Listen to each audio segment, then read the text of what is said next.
आज हम class 10 chemistry book के यूनिट 9 हाइड्रोकार्बन को कम्प्लीटली एक्सप्लेन करने जा रहे हैं।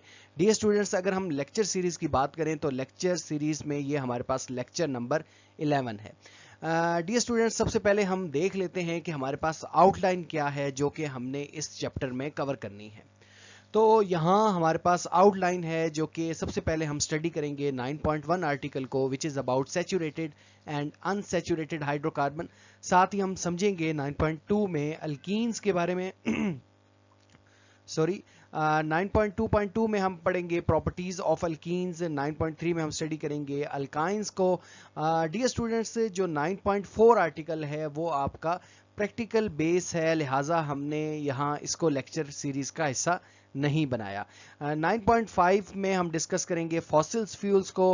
Last but not least we will cover in this lecture इंशाल्लाह separating crude oil. Crude oil जो है इसकी सेपरेशन जो है इसको हम स्टडी करेंगे इंशाल्लाह। तो आइए चल के सीखते समझते हैं आज का हमारा ये वीडियो लेक्चर।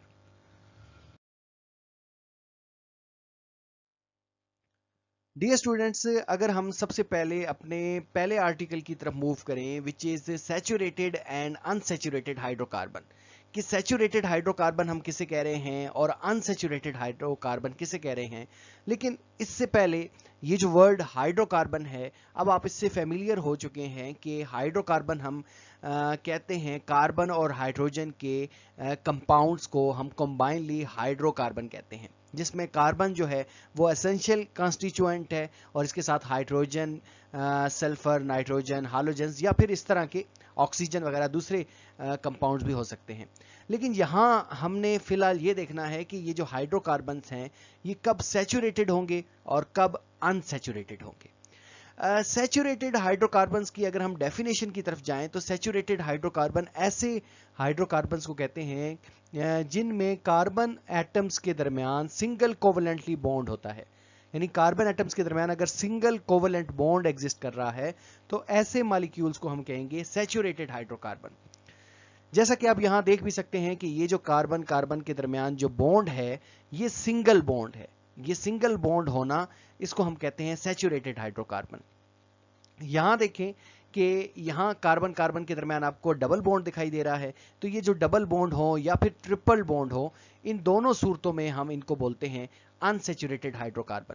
डियर स्टूडेंट्स, आपको पता है कि अगर डबल बॉन्ड हो तो ये अल्कीन होते हैं, और अगर ट्रिपल बॉन्ड एग्जिस्ट कर रहा है, at least one triple bond exist कर रहा है, तो ये अल्काइंस होते हैं। तो ये जो अल्कीन है और अल्काइन है ये दोनों के दोनों अनसैचुरेटेड हाइड्रोकार्बन है, जबकि सिंगल बॉन्ड अगर एग्जिस्ट कर रहा है जो कि अल्केन मॉलिक्यूल्स में होता है। यहाँ ये जो हमारे पास है कि hydrocarbon in which carbon atoms are joined by the single covalent bond only, यानी सिंगल कोवलेंट बॉन्ड के साथ अगर कार्बन एटम ज्वाइंस हैं तो इसको हम बोलेंगे सैचुरेटेड हाइड्रोकार्बन। जबकि अगर कार्बन एटम्स के दरमियान डबल या फिर ट्रिपल बॉन्ड एग्जिस्ट कर रहा है तो ये अनसैचुरेटेड हाइड्रोकार्बन है। इसमें हमारे पास क्या एग्जांपल है, अल्केन्स जो हैं वो सैचुरेटेड होते हैं, अल्कीन और अल्काइन जो हैं ये अनसैचुरेटेड हाइड्रोकार्बन्स होते हैं। इसकी अगर एग्जांपल लिखना चाहें आप तो मीथेन है, ईथेन है, प्रोपेन है, और इसी तरीके से इसमें जो सिंपलेस्ट अल्कीन है, यानी जो पहला अल्कीन है, वो हमारे पास ईथीन से स्टार्ट होते हैं। अल्केन स्टार्ट होते हैं मीथेन से, लेकिन मीथीन एग्जिस्ट नहीं करता क्योंकि C2 चाहिए, दो कार्बन बॉन्ड होंगे तो उनके दरमियान डबल बॉन्ड होगा। तो अल्कीन स्टार्ट होते हैं विद C2, और इसी तरीके से अल्काइन भी C2 से स्टार्ट होते हैं, C3 C4 और जाते हैं। तो इसी तरीके से ईथीन है, इथाइन है, प्रोपीन है, प्रोपाइन है, ब्यूटीन है, ब्यूटाइन है, दीज आर अनसैचुरेटेड हाइड्रोकार्बन्स। इसमें इंपॉर्टेंट चीज एक और भी है कि जो अल्केन्स हैं या जो सैचुरेटेड हाइड्रोकार्बन्स हैं इसमें maximum number of hydrogen atoms होते हैं और इसमें फ्यूवर हाइड्रोजन एटम्स अटैच होते हैं, क्योंकि यहाँ डबल बॉन्ड आ जाता है या फिर ट्रिपल बॉन्ड आ जाता है कार्बन कार्बन एटम्स के दरमियान। तो इस वजह से बाकी जो स्पेस या वैकेंसी जो है या वैलेंसी जो है वो कम रह जाती है, जिसकी वजह से कम हाइड्रोजन अटैच होते हैं। अल्केन्स के साथ ज़्यादा हाइड्रोजन अटैच होते हैं टू देयर क्रॉसपॉन्डिंग अल्कीन और अल्काइंस। ये लेट्स सपोज ईथेन है तो ईथेन के साथ ज़्यादा हाइड्रोजन अटैच होंगे as compare to ethene and ethynes. इसी तरीके से रिएक्टिविटी की बात करें तो अभी हमने ये पहले भी देखा था कि ये लेस रिएक्टिव्स हैं because they have sigma bond, और ये मोर रिएक्टिव हैं due to the presence of double और ट्रिपल बॉन्ड। और डबल बॉन्ड को एक से ज्यादा जब दूसरा बॉन्ड होता है तो इसको हमने नाम दिया था पाई बॉन्ड का।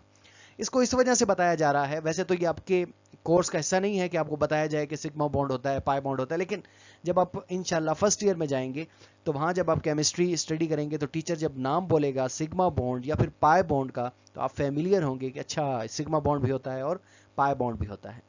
तो नेक्स्ट देखें कि एग्जाम्पल में मीथेन और इथेन है, ये वही एग्जांपल्स हैं, दोबारा लिखी गई हैं, तो ये आप देख लें इसको। तो student this is all about saturated and unsaturated hydrocarbons. अगर आप लोगों को फिर भी क्यूरी है तो लाजमी कमेंट सेक्शन में पूछिए, क्योंकि जो जितना पूछेगा वो उतना ही सीखेगा।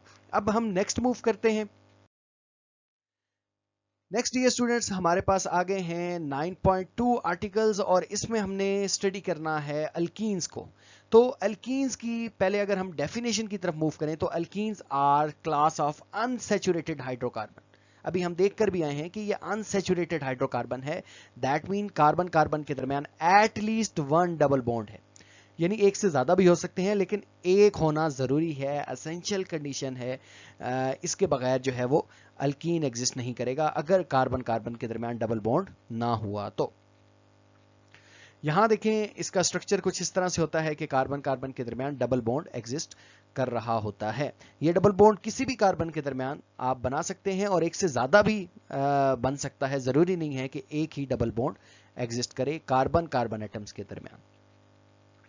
नेक्स्ट इसका जर्नल फार्मूला की तरफ अगर हम मूव करें तो जो कार्बन CnH2n इसका जर्नल फार्मूला है, यानी जो hydrogen number of hydrogen atoms हैं वो 2 टाइम्स हैं कार्बन एटम्स के, यानी अगर C3 है तो H6 हो जाएगा, C4 हुआ तो H8 हो जाएगा, यानी हाइड्रोजन एटम जो होते हैं इसमें वो 2 टाइम्स होते हैं कार्बन एटम्स के। फंक्शनल ग्रुप इसका कार्बन कार्बन के दरमियान डबल बॉन्ड, इस तरह से इसको रिप्रेजेंट करते हैं, और इसमें एग्जांपल इथीन, प्रोपीन, ब्यूटीन वगैरह ये हैं। अच्छा, कैरेक्टरिस्टिक्स प्रॉपर्टी में अभी हमने देखा भी था कि they are more reactive than alkanes. अब आप लोग कमेंट सेक्शन में बताएं कि ये अल्केन से ज्यादा रिएक्टिव क्यों होते हैं। ये बात अभी हम पिछली स्लाइड्स में देख कर आए हैं। और एक और बात भी कि यहाँ देखें कि इसका नेम क्या होगा, ये कितने कार्बन है, 1 2 3 4 कार्बन है, तो 4 कार्बन हो तो C4 हो तो हम क्या प्रीफिक्स क्या यूज करते हैं, बट, और जो इसका फैमिली नेम होगा वो ईन होगा तो इसका नाम क्या बन जाएगा, ब्यूटीन। ब्यूटीन इसका नाम जो है वो बन जाएगा। और इसमें अगर आप लोकेट करेंगे, आयोपेक की तरफ जाएंगे, ये तो कॉमन नेम होगा ना, आयोपेक की तरफ जाएंगे तो आपने लाजमी तौर पर बताना है कि डबल बॉन्ड जो है वो कहाँ एग्जिस्ट करता है। तो आयोपेक नेम आप बताएं, क्योंकि इससे प्रीवियस लेक्चर में आप लोग सीख कर आए हैं आयोपेक नेम। तो आयोपेक नेम आप कमेंट सेक्शन में लाजमी बताएं कि इसका आयोपेक के अकॉर्डिंग क्या नेम होगा।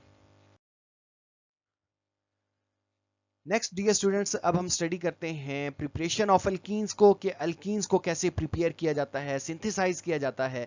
तो इसके जो मेथड है, इनमें जो पहला मेथड है वो है preparation of alkenes by cracking of large alkanes, यानी लार्ज अल्केन को क्रैक करके, तोड़कर आप अल्कीन्स जो हैं वो बना लेते हैं।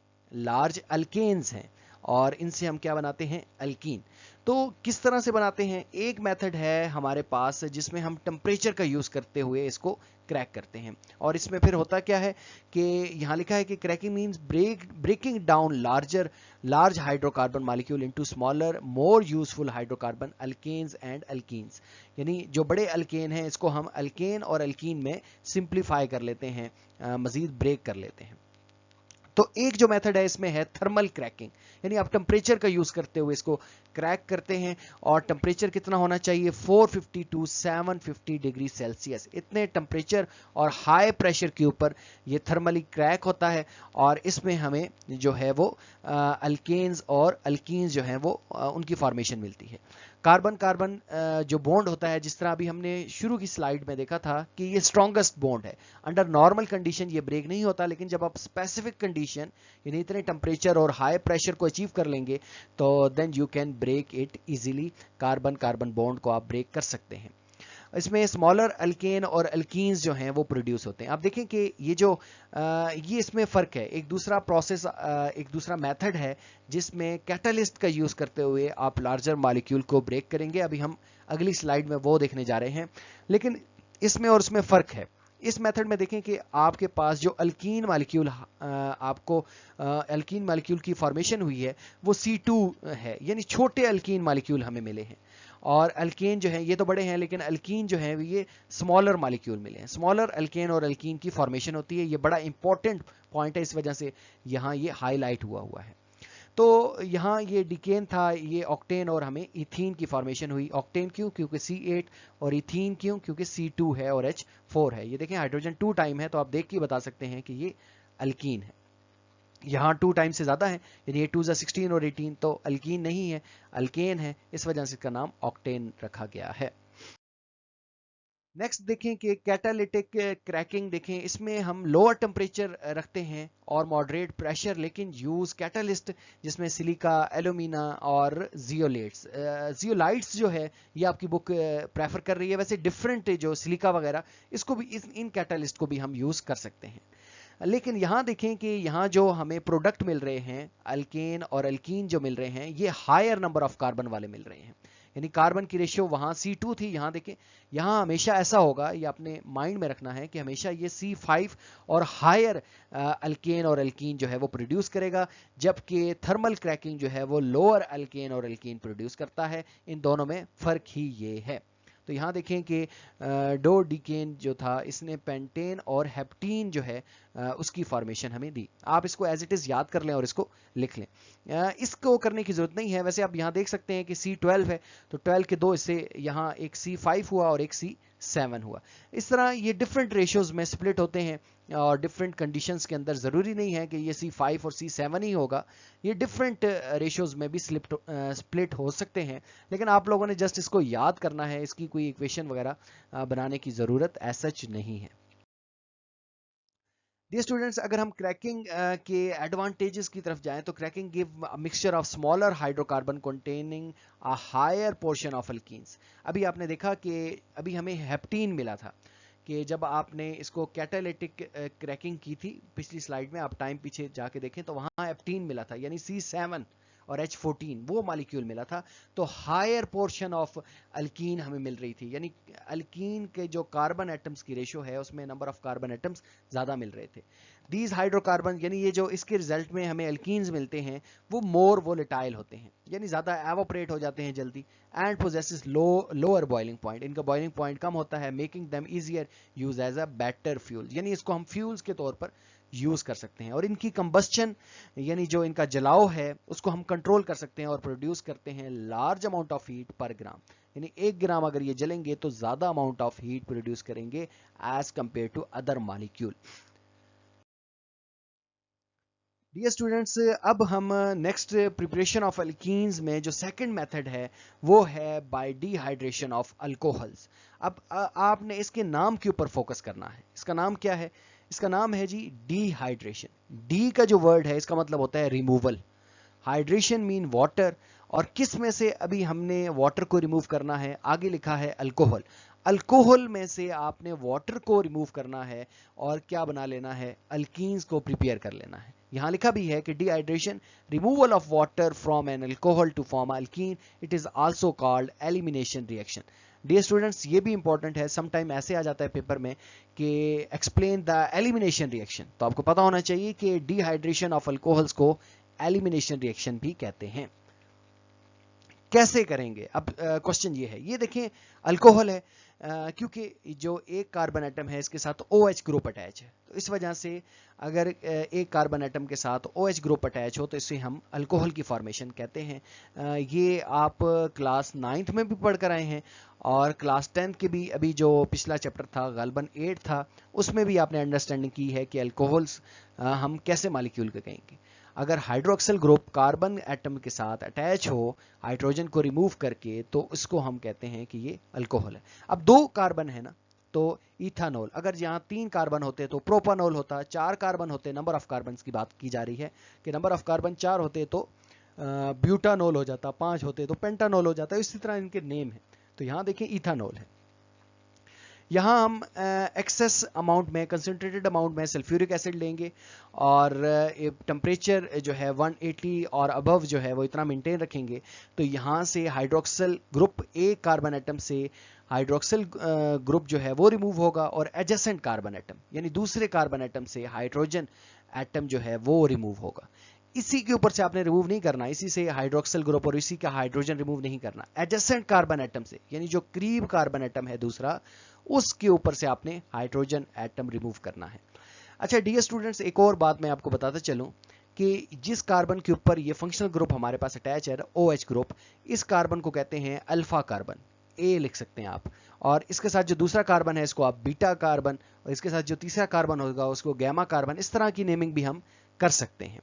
तो ये अल्फा कार्बन के ऊपर से OH ग्रुप और बीटा कार्बन के ऊपर से आपने हाइड्रोजन ग्रुप को रिमूव करना है। जब ये रिमूव करेंगे तो ये दोनों इस तरह लाइन बन जाएगी, यानी ये डबल बॉन्ड इनमें क्रिएट हो जाएगी। ये आप देख सकते हैं यहाँ, ये इस कार्बन के साथ 2 हाइड्रोजन रह जाएंगे, ये देखिए इसके साथ 2 हाइड्रोजन है और इस कार्बन के साथ भी 2 हाइड्रोजन रह जाएंगे, डबल बॉन्ड इसके साथ बन जाएगा और ये OH और H आपस में मिलकर वाटर बना लेंगे, H2O बन जाएगा। तो इंपॉर्टेंट चीज यहाँ ये है कि एक कार्बन से आपने OH ग्रुप लीव करना है और उसी के एडजेसेंट, यानी अगर यहाँ तीसरा कार्बन यहाँ लगा है या चौथा कार्बन है, तो चौथे कार्बन से जाकर हाइड्रोजन रिमूव नहीं करनी, इसके एडजेसेंट कार्बन से ही हाइड्रोजन रिमूव करनी है। दो इन्हीं 2 कार्बन के दरमियान आपने डबल बॉन्ड बना लेना है। तो इस तरह आई होप कि आप सीख गए होंगे, आप बना लेंगे, इसको आप प्रैक्टिस करें और इंशाल्लाह नेक्स्ट हम कॉन्सेप्ट असेसमेंट एक्सरसाइज करेंगे नेक्स्ट वीडियो लेक्चर में, तो तब आप मजीद इसके बारे में जान जाएंगे। तो यहाँ हमने लिखा है इसका मेथड कि an alcohol is heated with dehydrating agents, और कॉमन डिहाइड्रेटिंग एजेंट इसमें सल्फ्यूरिक एसिड होता है, एल्यूमिनियम ट्राइऑक्साइड होती है, इस तरह के हम एसिड्स यूज कर सकते हैं। आपकी बुक में सल्फ्यूरिक एसिड है तो आप सिर्फ इसी को ही लिखें। OH group and hydrogen atom from adjacent carbon atom are remove. यहाँ इंपॉर्टेंट वर्ड है adjacent carbon atom. Adjacent carbon atom यानी 2 साथ जो कार्बन एटम जुड़े हैं, एक के ऊपर से आपने OH रिमूव करना है और दूसरे के ऊपर से H रिमूव करना है, हाइड्रोजन रिमूव करना है, leaving behind a double bond, तो उनके दरमियान क्या कर देना है, डबल बॉन्ड बन जाएगा। डियर स्टूडेंट्स, अब हमारे पास जो तीसरा मेथड है वो है बाय डिहाइड्रो हालोजिनेशन ऑफ हालोजेनो अल्केन्स, यानी इस मेथड का यूज करते हुए हम अल्कीन्स की प्रिपरेशन देखेंगे। तो इसके वर्ड के ऊपर अगर आप गौर करें तो यहाँ ये वर्ड है डी का मतलब है रिमूवल, हाइड्रो मींस हाइड्रोजिनेशन, ये आखिर में है, तो हाइड्रो यहाँ है हाइड्रोजन का रिमूवल है। हालो का मतलब है कि आपने हालोजेंस भी रिमूव करना है, यानी हाइड्रोजन और हालोजेंस एटम्स दोनों रिमूव होंगे, किस में से, हालोजेनो अल्केन्स में से। हेलोजेनो अल्केन में से आपने हाइड्रोजन एटम और हेलोजेंस कहते हैं 7th ए के जो ग्रुप हैं, मेंबर हैं, ग्रुप मेंबर हैं 7th ए के, जिसमें फ्लोरीन है, क्लोरीन है, ब्रोमीन है, आयोडीन है, ये जो हमारे पास एलिमेंट्स हैं इनको हम हालोजेंस कहते हैं। इनको और हाइड्रोजन को, इसको हमने रिमूव करना है किस में से, हालो अल्केन में से। तो यहाँ अगर हम डेफिनेशन पहले देखें कि dehydrohalogenation means removal of hydrogen atoms and halogens atom from adjacent carbon atom.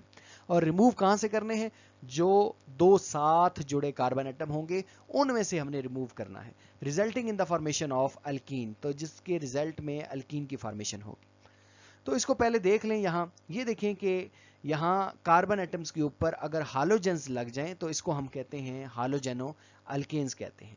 यहाँ एक हाइड्रोजन एटम रिमूव करके अगर हालोजेंस, ये ब्रोमीन है, ब्रोमीन जो है वो हालोजेंस ग्रुप से बिलोंग करता है, 7th ए ग्रुप का मेंबर है, तो इस वजह से ये हालो अल्केन हम इसको कहेंगे। तो अब देखें कि एक कार्बन एटम से आपने हालोजेंस रिमूव करना है और इसी के साथ जो एडजेसेंट कार्बन एटम है उससे आपने हाइड्रोजन रिमूव करना है।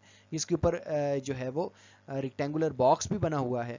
तो यहाँ ये जो Br होगा, ये बेसिकली आप यूँ समझें कि ये ज़्यादा इलेक्ट्रोनेगेटिव है, तो इसके ऊपर नेगेटिव साइन आ जाएगा और इसके कार्बन के ऊपर जो है यहाँ पॉजिटिव साइन आ जाएगा। इसी तरीके से इस कार्बन के ऊपर नेगेटिव और इस हाइड्रोजन के ऊपर जो है वो पॉजिटिव साइन आ जाएगा, क्योंकि ये इलेक्ट्रोनेगेटिविटी का डिफरेंस है। तो यहाँ Br के ऊपर नेगेटिव साइन है। और इसी तरीके से ये जो हम यहाँ बेस यूज कर रहे हैं पोटेशियम हाइड्रोक्साइड KOH, तो इनकी भी जो है वो ब्रेक डाउन, इसमें भी इलेक्ट्रोलिसिस आप कह लें, ब्रेक डाउन हो जाएगा यहाँ कि पोटाशियम के ऊपर पॉजिटिव साइन आ जाएगा। अगर आप कहते हैं तो यहाँ मैं लिख दे, तो मैं ये कह रहा हूँ कि ये जो पोटाशियम है, क्योंकि मेटल है तो ये इसके ऊपर पॉजिटिव साइन आ जाएगा, हाइड्रोक्सिल ग्रुप के ऊपर नेगेटिव, ब्रोमीन के ऊपर जो है वो अगेन नेगेटिव, और इस हाइड्रोजन के ऊपर जो है वो पॉजिटिव आ जाएगा। ये इधर जो है वो इलेक्ट्रोनेगेटिविटी के डिफरेंस की वजह से, और यहाँ भी इलेक्ट्रोनेगेटिविटी के डिफरेंस से होगा कि ये जो OH ग्रुप है वो यहाँ से जाकर इस हाइड्रोजन के साथ मिलकर H2O बना लेगा, ये देखें आप एंड पर, और ये जो B है वो यहाँ से निकलकर इस K के साथ मिलकर KBr पोटेशियम ब्रोमाइड ये बना लेगा। यहाँ ये वैकेंसी खाली हो गई, एक यहाँ और एक यहाँ, यहाँ इन दोनों के दरमियान डबल बॉन्ड बन जाएगा। आप देखें ये डबल बॉन्ड है, इस कार्बन के साथ CH3 था वो एज इट इज, आगे सिंगल बॉन्ड था, इस कार्बन के और इस कार्बन के तरह डबल बॉन्ड, एक हाइड्रोजन लगा हुआ है वो ये है CH2, और इस तरह से हमें देखने को मिलेगा। ये ब्रोमो प्रोपेन था, ब्रोमो क्योंकि यहाँ Br लगा हुआ है। अगर क्लोरीन लगा होता तो क्लोरो प्रोपेन होता, और प्रोपेन क्योंकि नंबर ऑफ कार्बन एटम जो है इसमें 3 है, अगर 4 होते तो ब्यूटेन होता, 5 होते तो पेंटेन होता। तो डियर स्टूडेंट्स, आई होप कि आप इसको समझ चुके हैं कि ये किस तरह से रिएक्शन हुआ। इस तरह कि आप अपनी कॉन्सेप्ट असेसमेंट एक्सरसाइज में भी देखें और उनकी प्रैक्टिस करें और बताएं कि आपको समझ आई कि नहीं। लेकिन इंशाल्लाह हम नेक्स्ट वीडियो लेक्चर के अंदर कॉन्सेप्ट असेसमेंट एक्सरसाइज को कवर करेंगे, तो आपकी अगर फिर भी कोई क्यूरी हुई तो वहाँ इंशाल्लाह ख़त्म हो जाएगी। तो इस तरह से हमारे पास ये मॉलिक्यूल बन जाएगा। तो डियर स्टूडेंट्स, अब हम इसका मेथड लिख लेते हैं अपने पास। तो मेथड में अगर हम जाएं तो यहाँ ये मेथड क्या है कि haloalkanes is treated with a strong base. Strong base के साथ आपने इसको ट्रीट करना है। एक होती है वीक बेस, एक होती है स्ट्रॉन्ग बेस। आपको पता है, आप क्लास 9 में पढ़ कर आए हैं, जो कंप्लीटली आयोनाइज होती है उसको हम स्ट्रॉन्ग बेस कहते हैं, और जो वीकली आयोनाइज होती है उसको हम वीक बेस कहते हैं। पोटेशियम हाइड्रोक्साइड या फिर सोडियम हाइड्रोक्साइड का आप यूज कर सकते हैं। The base remove hydrogen atom from the beta carbon. अब ये बीटा कार्बन यहाँ आ गया है वर्ड, यानी एक अल्फा कार्बन होता है जिसके ऊपर आप ब्रोमीन लगा हुआ था, जिसके ऊपर वो अल्फा कार्बन था, और उसके साथ जो एडजेसेंट कार्बन है उसको हमने बीटा कार्बन कहा। तो बीटा कार्बन के ऊपर से हाइड्रोजन एटम रिमूव होगा, और अल्फा कार्बन के ऊपर से आपने हाइलाइड ग्रुप जो है वो हालोजेंस जो है वो रिमूव करना, while halogen leaves as a halide ion. Double bond is form between 2 carbon atoms. तो इस तरह की आप इसके साथ जो है वो एक्सप्लेन कर सकते हैं कि किस तरह से हम इसको रिमूव करेंगे। डियर स्टूडेंट्स, अब हम मूव करते हैं प्रॉपर्टीज ऑफ एल्कीन्स की तरफ कि एल्कीन्स की क्या क्या प्रॉपर्टीज हैं। तो इसमें फिजिकल प्रॉपर्टीज की तरफ अगर हम मूव करें तो स्टेट्स, सबसे पहले स्टेट डिस्कस करते हैं कि एल्कीन किस फॉर्म में एग्जिस्ट करता है। तो जो फर्स्ट हमारे पास 3 मेंबर हैं, अल्कीन जो है वो मीथीन एग्जिस्ट नहीं करता, मीथेन एग्जिस्ट करता है अल्केन का। यानी अल्कीन जो है वो इथीन, उसके बाद आपका प्रोपीन और ब्यूटीन, ये जो फर्स्ट 3 मेंबर हैं ये जो हैं वो गैसेस हैं। यहाँ फर्स्ट 4 लिखा है, इसको आप काट कर फर्स्ट 3 मेंबर लिखते हैं। First 3 alkenes are gases. इसके बाद C5 से पेंटीन से लेकर C17 तक जो अल्कीन्स हैं ये लिक्विड फॉर्म में एग्जिस्ट करते हैं, और हायर अल्कीन्स जो हैं वो सॉलिड फॉर्म में एग्जिस्ट करते हैं रूम टेम्परेचर के ऊपर। कलर या फिर ऑर्डर की बात करें तो ये कलरलेस हैं, ऑर्डरलेस हैं, यानी इनकी कोई स्मेल भी नहीं है और ना ही इनका कोई रंग है जो हम इसको देख सके। सोलिबिलिटी की बात करें तो इनसोल्युबल इन वाटर हैं। क्यों इनसोल्युबल हैं? क्योंकि वाटर इज अ पोलर और ये जो है नॉन पोलर हैं। यानी ये जो मॉलिक्यूल हैं ये नॉन पोलर हैं। क्यों नॉन पोलर हैं? क्योंकि इनमें जो इलेक्ट्रोनेगेटिविटी का डिफरेंस है वो सेम है, कोई इतना ज़्यादा इलेक्ट्रोनेगेटिविटी का डिफरेंस नहीं है, इस वजह से ये नॉन पोलर हैं। ये वैसे कॉन्सेप्ट थोड़ा डिटेल में है, आपको पता है, यहाँ मैं चलें थोड़ा बता देता हूँ कि ये जब डिफरेंट एटम्स हों, ये देखें कि कार्बन और हाइड्रोजन है, डिफरेंट एटम्स को हम पोलर मॉलिक्यूल ही कहते हैं।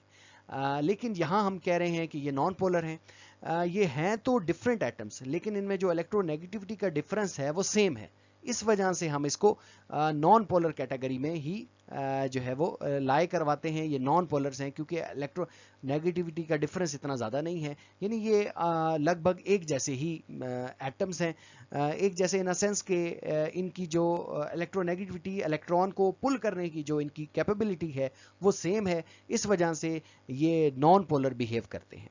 आल्दो कि ये डिफरेंट एटम्स हैं फिर भी ये नॉन पोलर बिहेव करते हैं। तो ये नॉन पोलर इन नेचर हैं और वाटर पोलर है, इस वजह से ये वाटर के अंदर जो है वो इनसॉल्युबल हैं, डिसॉल्व नहीं हो सकते। Soluble in non polar solvent benzene, ether और क्लोरोफॉर्म, इनके अंदर ये डिजोल्व हो सकते हैं। Alkenes are lighter than water, इसी वजह से पानी के अंदर डिजोल्व नहीं होते, पानी की सरफेस के ऊपर रह जाते हैं। जिस तरह ऑयल वगैरह आप देखते हैं वो अंदर नहीं जाता, वो वाटर के ऊपर फ्लोट करता रहता है। नेक्स्ट हमारे पास जो प्रॉपर्टी है, फिजिकल प्रॉपर्टी, वो फ्लेमेबिलिटी है। यानी इनको ज़बरदस्त आग लगती है, ये बर्न होते हैं, कंबस्चन प्रोसेस होता है इनका, और ब्लू फ्लेम प्रोड्यूस होता है इन द एक्सेस ऑक्सीजन। और इलेक्ट्रिकल कंडक्टिविटी की बात करें तो they are non conductors of electricity, no free ion और इलेक्ट्रॉन। अब हम नेक्स्ट मूव करते हैं।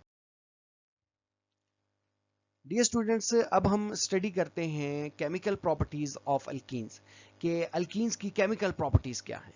डियर स्टूडेंट्स, आपके इल्म में है कि अल्कीन बेसिकली कार्बन कार्बन के दरमियान at least one double bond molecules को हम अल्कीन कहते हैं। तो ये जो डबल बॉन्ड है कार्बन कार्बन एटम्स के दरमियान, ये बेसिकली साइड प्रोवाइड करता है दूसरे मॉलिक्यूल्स को कि वो आकर इसके ऊपर अटैक करे और इसके साथ एड अप हो जाए। तो बेसिकली यहां हमने केमिकल प्रॉपर्टीज में डिफरेंट रिएक्शंस देखने हैं।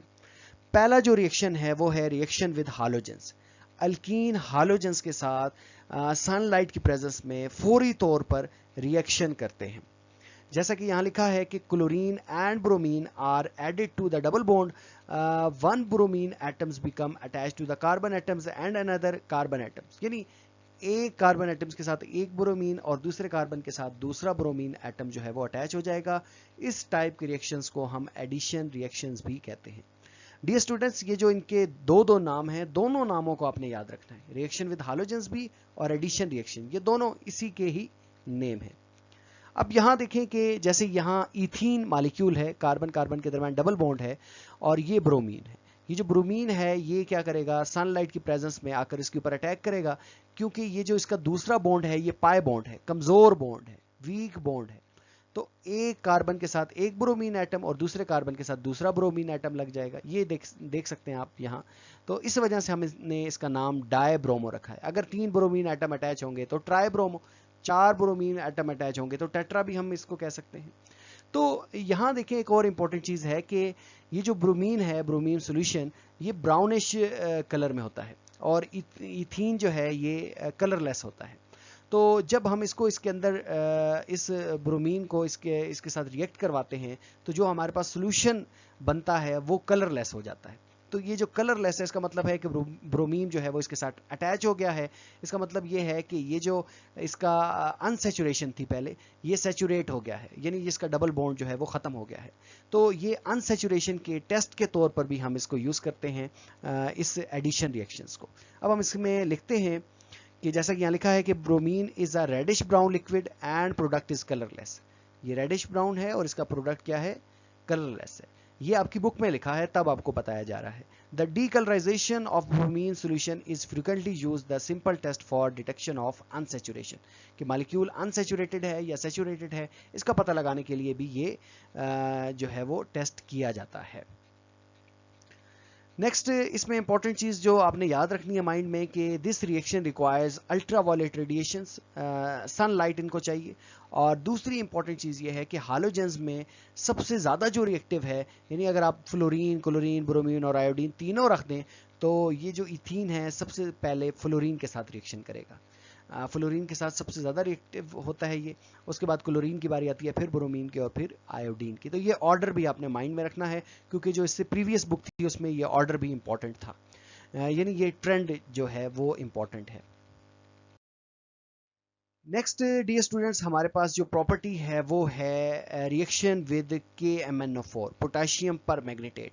यानी अल्कीन्स अब पोटेशियम पर मैग्नीटेट के साथ रिएक्ट करेंगे और with dilute alkaline aqua solution. ये जो पोटेशियम पर मैग्नीटेट है ये डाइल्यूट होना चाहिए, यानी कंसनट्रेटेड अमाउंट में नहीं होना चाहिए, डाइल्यूट अमाउंट में होना चाहिए, इसकी अमाउंट बहुत कम होनी चाहिए। और addition of 2 hydroxyl group across the double bond, इसमें क्या होता है कि जो डबल बॉन्ड होते हैं उसमें यहाँ वहाँ प्रीवियस केस में तो हमने ब्रोमीन एटम डबल बॉन्ड के ऊपर अटैच किया था, अब हम हाइड्रोक्सिल ग्रुप जो है वो अटैच करेंगे।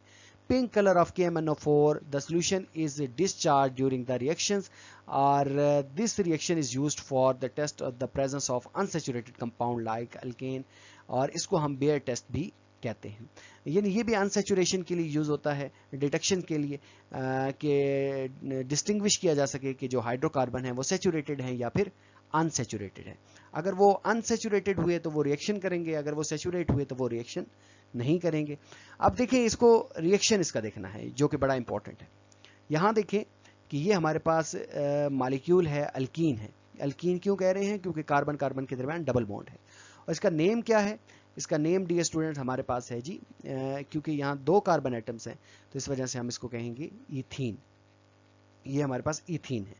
अब यहाँ देखें कि ये KMnO4 है और इसी तरीके से ये वाटर मॉलिक्यूल है in the presence of water, क्योंकि हमने इसको डाइल्यूट करना है, डाइल्यूट इसका सोल्यूशन होना चाहिए, तो ये वाटर में हमने डाल देने हैं।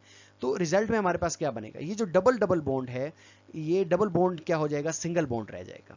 और इस डबल बॉन्ड के साथ आप इसको याद कर लें कि ये जो CH2 और CH2 है, इसके साथ आपने हाइड्रोक्सिल ग्रुप अटैच करने हैं। मैं यहाँ, और ये देखें कि यहाँ हमने OH ग्रुप यहाँ इसके साथ अटैच कर देना है एक कार्बन के साथ, और दूसरे कार्बन के साथ भी इसी तरह से OH ग्रुप जो है वो अटैच कर देना है। ये मैंने यहाँ तब लिखा नहीं था और अब जो है वो यहाँ मैं राइट कर रहा हूँ। तो ये इस कार्बन के साथ भी OH ग्रुप अटैच हो गया और इस कार्बन के साथ भी OH ग्रुप अटैच हो गया।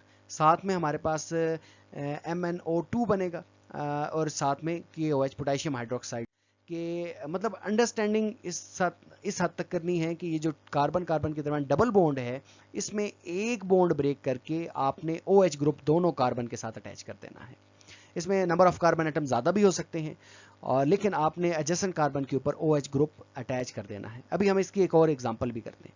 साथ में आपको पता होना चाहिए कि MnO2 बनेगा और KOH की फॉर्मेशन होगी। दूसरी बात रह गई कि अगर आपके माइंड में है कि हमने इसको बैलेंस कैसे करना है, तो ये ज़रूरी नहीं है कि आप इसको बैलेंस करें, बस जस्ट प्रोडक्ट में ये आपको चीज़ें याद होनी चाहिए कि इसमें क्या क्या बनेगा। अब ये जो हमारे पास मॉलिक्यूल बना है, इसका नाम होता है ethylene glycol. Ethylene glycol basically anti freeze या जो है वो एंटी रेडिएटर के अंदर ये एंटी फ्रीज का काम करता है। यानी रेडिएटर के अंदर जो वाटर होता है उसको जमने नहीं देता, यानी ठंड की वजह से, तो ये एंटी फ्रीज का काम करता है इथिलीन ग्लाइकोल। तो ये देखें कि बेसिकली ये इथिलीन ग्लाइकोल की फॉर्मेशन हुई है इथीन से। तो इस तरह हमने देखना। अब हम इसकी एक और प्रैक्टिस भी कर लेते हैं ताकि आपको याद रहे। और ये जो 2 मॉलिक्यूल्स हैं ये आपने एज इट इज लिख देने हैं। यहाँ देखें कि एक और हम एग्जांपल ले लेते हैं। अब देखें कि यहाँ कार्बन कार्बन डबल बॉन्ड के साथ साथ एक और CH3 मॉलिक्यूल भी आ गया है, और KMnO2 H2 और इसी तरह से। अब देखें कि ये जो डबल बॉन्ड होगा, बस जस्ट आपने उसको सिंगल बॉन्ड कर देना है और कुछ भी हाइड्रोजन वगैरह की कमी बेशी नहीं करनी। तो अब साथ में MnO2 लिख देना है और KOH लिख देना है एज इट इज।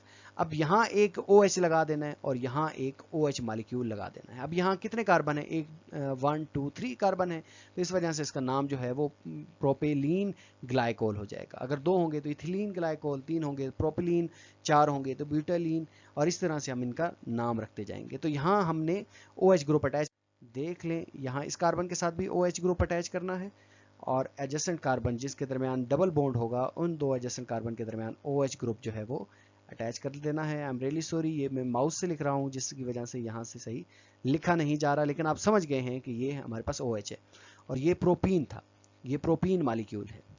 तो डियर स्टूडेंट्स, ये हमारे पास रिएक्शन विद KMnO4 है और पोटेशियम पर मैग्नीटेट। इसको आपने लाजमी तौर पर जो है वो समझना है, अंडरस्टैंड करना है।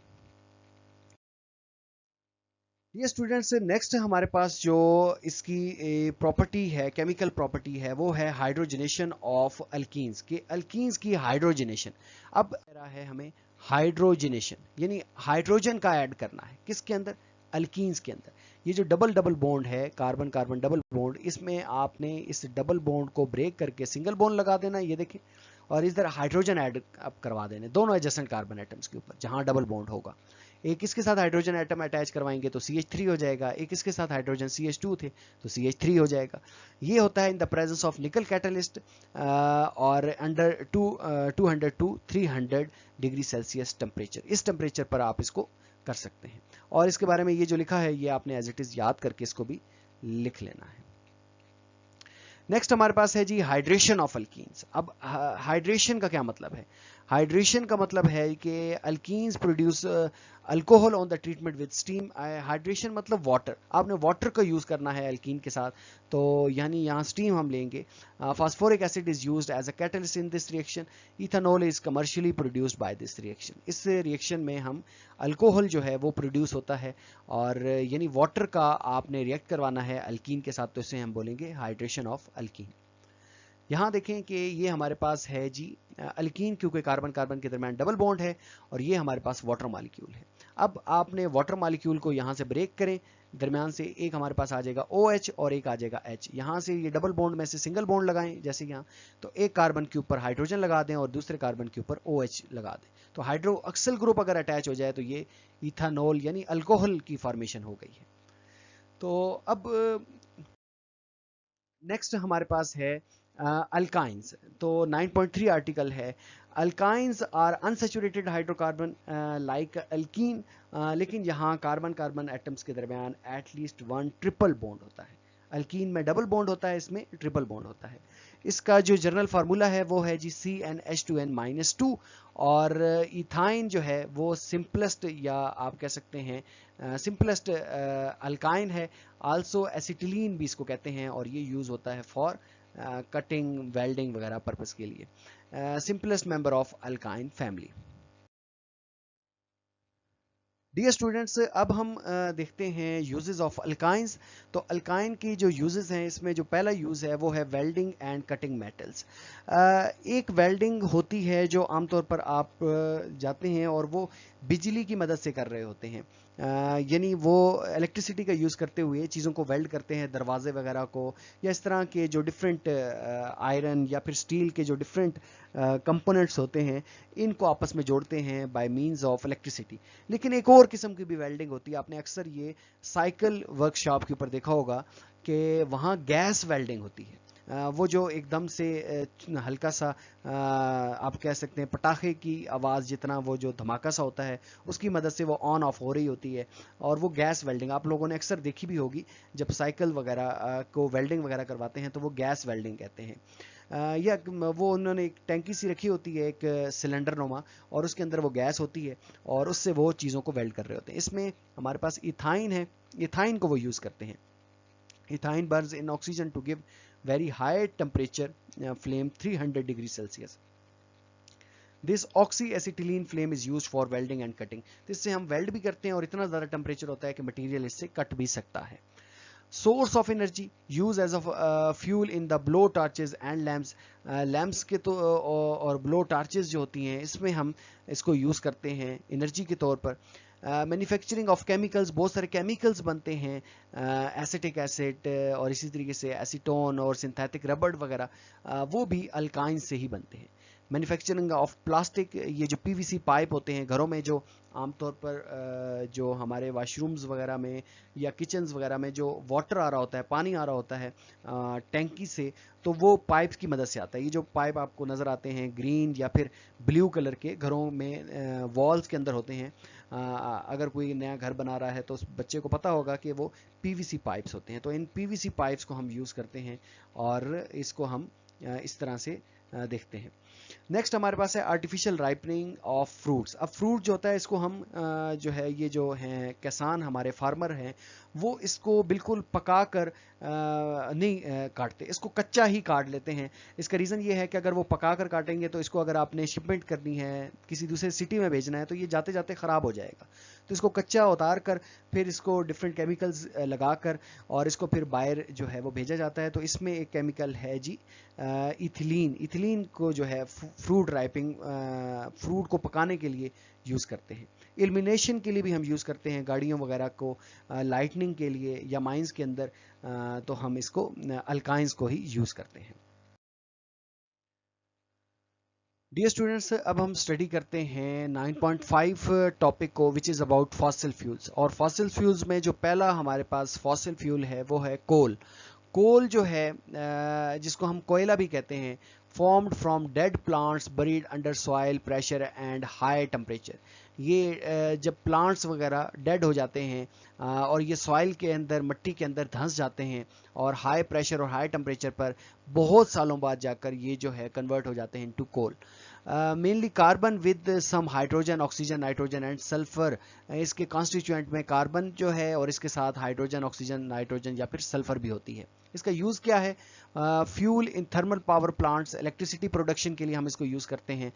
सोर्सेज ऑफ कोक, कोल तार और कोल गैस वगैरह भी बनाते हैं। यानी इससे कोक बनता है, कोल तार ये जो सड़कों के ऊपर डालते हैं ये बनती है, कोल गैस भी इससे बनती है। Used in steel and cement industry, cement और स्टील इंडस्ट्री के अंदर भी इसका यूसेज है। नेक्स्ट हमारे पास सेकंड जो कंपोनेंट है वो है नेचुरल गैस। और नेचुरल गैस की प्रोडक्शन अगर हम देखें तो produced from the remains of tiny marine organism buried under sediments. ये जो समुद्री छोटे ऑर्गेनिजम्स हैं, जब ये बरीड हो जाते हैं, दफन हो जाते हैं सेडिमेंट्स के अंदर, छोटे छोटे पत्थरों के अंदर, तो तब हमें नेचुरल गैस वहाँ प्रोड्यूस होती है। मेन कंपोनेंट्स इसमें मीथेन है, CH4 है with small amount of ethane, propane and butane, as well as trace gases भी हैं इसमें, carbon dioxide, nitrogen, hydrogen sulphides. और यूजेस इसका क्या है? Domestic fuel for cooking and heating. ये घरों में हमारे मीथेन गैस ही आती है जिसकी मदद से हम खाने वगैरह बनाते हैं या फिर पानी वगैरह को गर्म करते हैं। Fuel in industries and power generation, power generation industries के अंदर भी हम इसका यूज़ करते हैं। रॉ मटेरियल के तौर पर यूज़ होती है फॉर फर्टिलाइजर, यूरिया की यानी खादों की प्रोडक्शन में भी हम इसका यूज़ करते हैं। डियर स्टूडेंट्स, लास्ट हमारे पास है पेट्रोलियम। और the name petroleum is drive from Latin word Petra mean rock and oleum mean oil. It is also called crude oil. इसको क्रूड ऑयल भी कहते हैं पेट्रोलियम को। इसकी फॉर्मेशन होती है remains of the marine plants and animals under the heat and pressure. जब ये दफनाए जाते हैं मैरीन समंदरी पौधे या फिर जानवर वगैरह जब मट्टी के अंदर जो है वो दफनाए जाते हैं, तो तब ये बहुत अरसे बाद जाकर कुदरती तौर पर जो है वो पेट्रोल वगैरह बन जाता है। अपीयरेंस इसकी कैसी होती है? थिक डार्क लिक्विड होता है, found in the rock beneath earth surfaces. और इसको हम रिफाइन करते हैं to petrol, diesel, kerosene oil, मट्टी के तेल में, LPG और लुब्रिकेटिंग ऑयल में यूज्ड होता है। ये गाड़ियों के अंदर, एरोप्लेन्स के अंदर, फिश के अंदर। और इसके जो रॉ मटेरियल्स होता है उससे हम प्लास्टिक वगैरह भी बनाते हैं। जी हाँ, ये जो पेट्रोल वगैरह को रिफाइन किया जाता है तो उसके अंदर से ही जो कंपाउंड्स निकलते हैं उन्हीं की मदद से हम प्लास्टिक, सिंथेटिक फाइबर या फिर केमिकल्स डिफरेंट जो होते हैं, ये डाई, वार्निशेस वगैरह, इनको हम प्रोड्यूस करते हैं। डियर स्टूडेंट्स, अब हम देखते हैं separating crude oil. Crude oil को कैसे हम क्रूड ऑयल का किस तरह से हम इसमें सेपरेशन करते हैं, डिफरेंट फ्रैक्शंस को हम किस तरह से रिमूव करते हैं। तो इसमें जो पहला मेथड है, इसमें हम क्या करते हैं? हीट करते हैं। क्रूड ऑयल को हम हीट करते हैं strongly in the furnace until it vaporise, यानी इतना हीट करते हैं कि ये वेपराइज हो जाए। फिर फ्रैक्शनेटिंग कॉलम होता है हमारे पास। The vapour are pass through the fractionating columns, और इसके अंदर से the column is hotter at the bottom and cooler at the top. यानी ये जो कॉलम है, वर्टिकल कॉलम, ये हमारे पास फर्नेस होती है। ये टॉप से जो है वो कूल होता है और बॉटम से ये बहुत ज़्यादा गर्म होता है। तो hydrocarbon with high boiling point condense near bottom, वो बॉटम में जो है वो कंडेंस हो जाते हैं जिनका हाई बॉइलिंग पॉइंट होता है, और जिनका लो बॉइलिंग पॉइंट होता है वो कंडेंस हो जाते हैं, यानी दोबारा से यानी गैस से दोबारा लिक्विड स्टेट में आते हैं। इसको हम कंडेंस कहते हैं नियर द टॉप। और फिर क्या होता है? कलेक्शन हम कर लेते हैं इन फ्रैक्शंस को। Different useful fractions are collected at the various heights, different heights के ऊपर हम इसको कलेक्ट कर लेते हैं। इसमें से डियर स्टूडेंट्स, आप लोगों ने याद कुछ भी नहीं करना, यहाँ जिस इतना सा बताया जा रहा है कि क्रूड ऑयल में हम किस तरह से डिफरेंट फ्रैक्शंस को सेपरेट करते हैं। इसके बाद अभी हम देखते हैं कि डिफरेंट फ्रैक्शंस कौन कौन सी हैं, वो इंपॉर्टेंट है, उसको आप लोगों ने याद करना है। डियर स्टूडेंट्स, अब हमारे पास फ्रैक्शंस ऑफ पेट्रोलियम है। और तो सबसे पहले हमारे पास LPG है। LPG लिक्विफाइड पेट्रोलियम गैस है। ये जो आमतौर पर हम आजकल सिलेंडर्स के अंदर, जिनके घर में गैस नहीं है तो वो सिलेंडर्स वगैरह का यूज़ करते हैं, तो इस सिलेंडर के अंदर जो गैस होती है ये LPG गैस होती है। इसमें number of carbon atom C1 से C4 तक होते हैं, और इसका boiling point below 20 degree Celsius होता है। ये बॉयल हो जाता है, और डोमेस्टिक फ्यूल्स के तौर पर कुकिंग, हीटिंग वगैरह के अंदर हम इसको यूज़ करते हैं। आमतौर पर गाड़ियों में भी ये यूज़ होती है। ये जो रक्शे वाले होते हैं, ये इसी गैस को जो है वो इन्होंने सिलेंडर रखा होता है और इसी गैस का यूज़ करते हैं। इसके साथ पेट्रोल वगैरह जो है, पेट्रोल C5 से C10 तक है, और इसका जो बॉइलिंग पॉइंट होता है 435 से 7 डिग्री सेल्सियस जो है वो इसका बॉइलिंग पॉइंट है। डियर स्टूडेंट्स, यहाँ मिस्टेक हो गई है थोड़ी मेरे ख्याल में। जो इसका पेट्रोल का 35 से, ये 435 से नहीं है, 35 से 7 डिग्री सेल्सियस तक है। आप 4 को जो है वो इसको निकाल दें। मोटर फ्यूल्स ऑफ कार, आपको पता है मोटरसाइकिल्स के अंदर हम यूज़ करते हैं, गाड़ियों के अंदर यूज़ करते हैं पेट्रोल वगैरह को। नेक्स्ट हमारे पास है नेफ्था, और नेफ्था क्या है? नेफ्था हम C6 से C10 तक इसमें कार्बन एटम्स होते हैं, ये इसका बॉइलिंग पॉइंट है। इसको हम यूज़ करते हैं रॉ मटेरियल्स के तौर पर for making chemicals, plastic and fertiliser. Kerosene कहते हैं मट्टी के तेल को, कैरोसिन ऑयल जो है, इसमें number of carbon atom C10 से C16 तक होते हैं। इसको जेट फ्यूल्स, लैम्प्स और स्टोव्स वगैरह के अंदर यूज़ करते हैं। डीजल ऑयल, डीजल भी आपको पता है कि ट्रक्स के अंदर, बड़ी बसेस के अंदर हम यूज़ करते हैं, और इस तरह इसमें नंबर ऑफ कार्बन एटम्स भी आप लोगों ने लाजमी तौर पर मेमोराइज करने हैं। लुब्रिकेटिंग ऑयल होता है, lubricating for engine, engine oil होता है जिसको हम आमतौर पर कहते हैं, मोबी ऑयल भी इसका नाम है। फिर फ्यूल ऑयल है, C50 से C70 तक है। इसमें देखें कि आप इसका जो टेम्परेचर है वो ज़्यादा है इनका। और इसी तरीके से बिचुमेन है, ये रेजिड्यू हैं ग्रेटर देन जो है वो हमारे पास इसमें 70, यहाँ भी मिस्टेक हुई है, ये आपकी बुक में ग्रेटर देन 70 कार्बन एटम्स जो हैं वो 70 हैं। और इसी के साथ जो है वो इसका जो टेम्परेचर है वो 500 degree Celsius, above 500 degree Celsius होता है, और इसको हम यूज़ करते हैं रोड सरफेसिंग के तौर पर, रूफिंग मटेरियल्स के तौर पर भी हम इसको यूज़ करते हैं। तो dear students, this is all about chapter 9 which is hydrocarbon. हमने इसको डिस्कस किया, लेकिन अगर आपको फिर भी किसी टॉपिक की समझ नहीं आई तो कमेंट सेक्शन में लाजमी बताइए। नेक्स्ट जो केमिस्ट्री का वीडियो लेक्चर आएगा उसमें इंशाल्लाह हम इसकी कॉन्सेप्ट असेसमेंट एक्सरसाइज देखेंगे। अपना बहुत ख्याल रखिएगा, मिलेंगे न्यू वीडियो लेक्चर के साथ, तब तक के लिए अल्लाह हाफिज़।